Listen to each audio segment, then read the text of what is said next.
филиали ҷамъияти дорои масъулияташ маҳдуди хубҷам инвест воқеъ дар шаҳри бухтар ҳадафи дуздон қарор гирифт. милисияи шаҳри бухтар барои ошкор намудани ҷинояти дуздӣ фаъолияти оперативиро ба роҳ монда ахиран ҷинояти мазкурро ошкор намуданд. гузориши навбатӣ оиди чапдастии як гурӯҳ гумонбарон омода шудааст.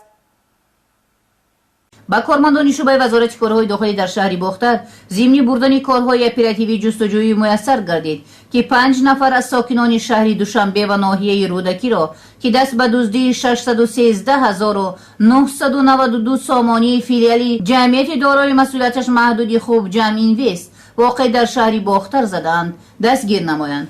ҷинояти мазкурро шаҳрвандон шоеф алишер соли таваллудаш 1994 сокини ноҳияи рӯдакӣ, баротов сафаралӣ соли таваллудаш 1995, розиқов муродалӣ соли таваллудаш 1987, мирҷамолов диловар соли таваллудаш 1984 ва ташрипов идрис соли таваллудаш 1999 ки сокинони шаҳри душанбе мебошанд содир намуданд.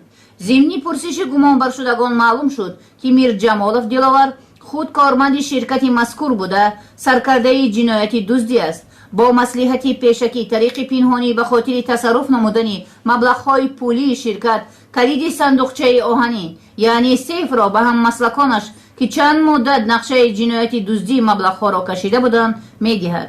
сипас барои амалӣ намудани ниятҳои ғаразнокашон тибқи маслиҳати пешакӣ шаҳрвандон шоеф ва баротов тариқи калиди дар даст доштаашон аз фурсати барояшон муносиб ва набудани атрофиён истифода намуда ғайриқонунӣ вориди коргоҳи ширкат мегарданд ва маблағҳои пулӣ ба ширкат тааллуқ доштаро тасарруф намуда аз ҷои ҳодиса ғайб мезананд.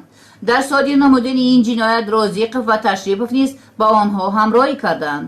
баъд аз дастгир шудани нафарони гумонбар қисме аз маблағҳои рабудашуда ҳамчун далели шаҳид дарёфту мусодира карда шуданд. ба даст афтодани гумонбаршудагон гувоҳи он аст ки парда аз рӯи ҳама гуна ҷиноят бардошта шуда ҷинояткорон беҷазо намемонанд. дар шӯъбачаи тафтишоти шӯъбаи вазорати корҳои дохилӣ дар шаҳри бухтар нисбати ин нафарон парвандаи ҷиноятӣ бо моддаи 244 қисми 4 кодекси ҷиноятии ҷумҳурии Тоҷикистон оғоз гардида тафтишот идома дорад.